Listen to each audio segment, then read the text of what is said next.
Bonjour à tous, aujourd'hui on se retrouve dans un nouveau format où je vais vous parler des films que j'ai vus récemment au cinéma, en particulier les films d'animation. Et pour commencer cette année 2020, on s'attaque à du très lourd avec la grosse sortie Japanimation du mois, Les Enfants du Temps.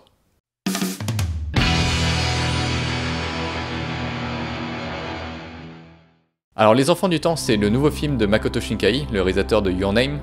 Donc Your Name qui avait eu un succès assez phénoménal au sein de la Japanimation, et voire même au-delà, et que donc tout le monde attendait avec impatience la suite, ou en tout cas ce qu'allait être le prochain film du réalisateur, et il s'avère qu'aujourd'hui donc c'est Weathering with You en anglais, ou Les Enfants du Temps.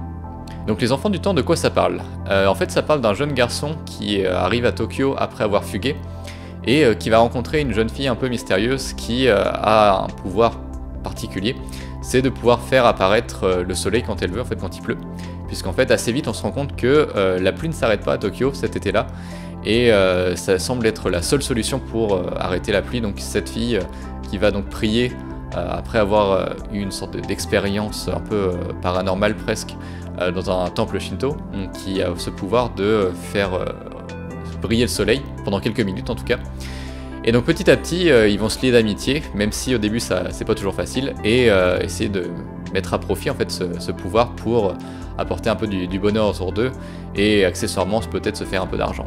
Donc c'est un prémisse relativement simple en apparence, mais qui se complique en fait assez vite, sans aller non plus dans du très complexe, mais qui rappelle un peu Your Name par moment, ce côté donc un peu fantastique, intégré à la vie de tous les jours. Donc c'est un film que moi j'ai vraiment bien apprécié.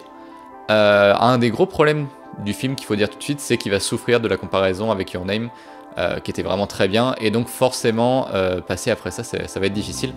Et effectivement, je pense que le film n'est objectivement pas aussi bon peut-être qu'avait pu être Your Name, même si ça dépend un peu des sensibilités de chacun, mais en tout cas au niveau du scénario ou des personnages, on reste sur quelque chose de correct, de même bon, mais ça va pas aller vraiment au niveau pour moi de Your Name. Par contre, quelque chose qu'il faut vraiment souligner, c'est l'aspect visuel qui est toujours aussi incroyable, donc des effets d'eau vraiment qualitatifs, et que ce soit un mélange d'animation traditionnelle, d'animation plus moderne, et on a vraiment du coup un mélange qui fonctionne bien, qui fait pas un peu animation 3D un peu cheap qu'on peut avoir sur certaines productions. Donc c'est un film que je conseille rien que pour son côté visuel et pour sa bande son, puisque c'est toujours le groupe Radwimp qui avait déjà joué la bande originale de Your Name, qui ici se colle justement à la composition.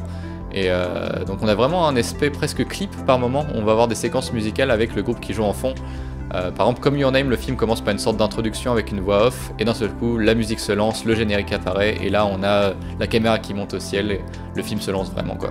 Donc ça c'est quelque chose que je trouve assez unique et assez reconnaissable par rapport au réalisateur, donc à voir si c'est un style qu'il va garder pour les prochains ou pas. Mais en tout cas ouais, pour l'aspect visuel et sonore, le film, même au niveau des effets sonores, il y a des effets vraiment sympas au cinéma. Tous les bruits d'eau, les bruits de gouttes qui tombent, les bruits de... Alors moi il y a un objet qui tombe dans l'eau, et c'est un détail vraiment, mais le film arrive à rendre ça vraiment satisfaisant en fait, toute cette atmosphère. C'est aussi un film où il y a un peu d'humour quand même, par rapport à... peut-être plus que Your Name, qui avait déjà un peu quelques traces d'humour.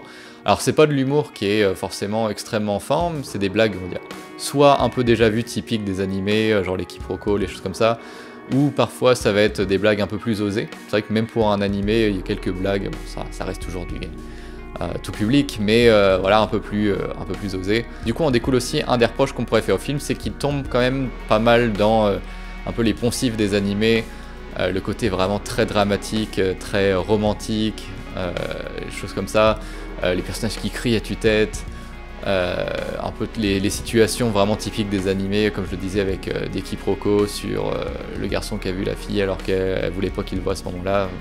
Des choses comme ça assez classiques, et je trouve que c'est un peu dommage parce que le film a vraiment un potentiel certain, et peut-être que ça peut alourdir un peu, ou en tout cas le rendre un peu plus homogène par rapport aux autres films qui sont sortis récemment, ou en tout cas les films du style en général.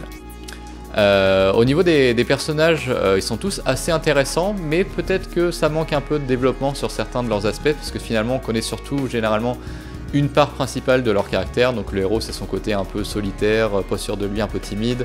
La fille, elle, c'est plutôt son côté joyeux et un peu étrange parfois aussi, on pourrait dire. Ensuite on a l'espèce de mentor qui prend en charge donc le héros quand il arrive à Tokyo, qui lui a un peu l'ado presque attardé, mais qui petit à petit prend ses responsabilités en main. Donc à ce niveau-là, comme je disais, c'est pas des gros reproches, mais peut-être qu'on aurait aimé des personnages un peu plus complexes. Au niveau de l'univers, ce qui est intéressant aussi, c'est la conclusion du film, sans spoiler. Ça va pas forcément dans la direction qu'on aurait pensé.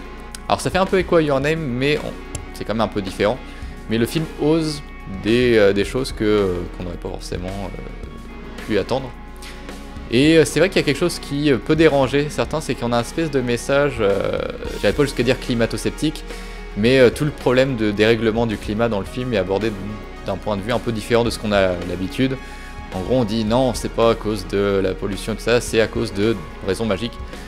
Et je pense que c'est pas du tout une volonté du réalisateur de dire que le réchauffement climatique n'est pas réel ou quoi que ce soit. Je pense que c'est plus un moyen d'amener son histoire et d'amener le côté fantastique en fait dans l'histoire. Donc voilà, un film que je vous conseille quand même d'aller voir. C'est sûr que si vous avez vu Your Name, peut-être que vous serez un peu déçu, mais je pense qu'il y a quand même suffisamment de raisons pour vraiment aller voir ce film et passer un très bon moment.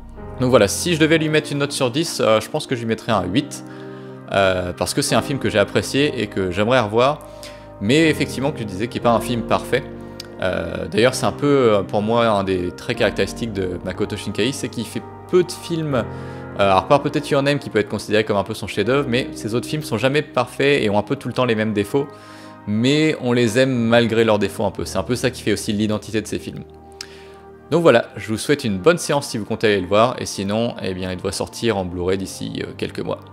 N'hésitez pas à vous abonner si vous aimez ce genre de contenu, et à liker la vidéo si ça vous a plu, et nous on se retrouve très vite pour une nouvelle vidéo. Salut!